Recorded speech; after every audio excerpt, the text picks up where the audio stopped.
प्रथम आपण हे देवाचं ताट बनवलेलं आहे. त्याला हे सगळ्या भाज्या आहे, गवार, लिंबू, वडी, पापड, हे आळू, ही वाटाण्याची आमटी, हे भातावरती दही घातलं, दूध घातलं, वाटाण्याची आमटी, कढी घातलं आणि ही 2 वडे ठेवून ह्याच्यामध्ये आत खीर घातलेली आहे मी.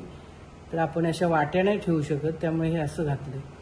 तर हे सगळं देवाचं ताट तयार झालं. तसंच हे गाईचं, तर गाईला पण एक मूद केलं तर चालतं. जसं मी देवाला मुदं केलेली आहे, देवाला मुदच लागतात. आणि हे सगळं त्याला तसं वाढलेलं आहे. ह्याला एक मूद चालतं, पण ह्याला डबल नैवेद्य असतो देवाचा. तसंच आपलं हे पित्राला मी सेपरेट भात शिजवलेला आहे 3 मुठी घेऊन. तर हे पित्राचा भात, त्याच्यामध्ये दही, दूध आणि हे वाटाण्याची आमटी, कढी, ही वडा, ह्याच्यावरती खीर, हे पापड, ही आळू वडी, ही बटाट्याची भाजी, कारल्याची भाजी आणि हे गवार आणि हे आळू, हे सगळं पित्रासाठी केलेलं आहे.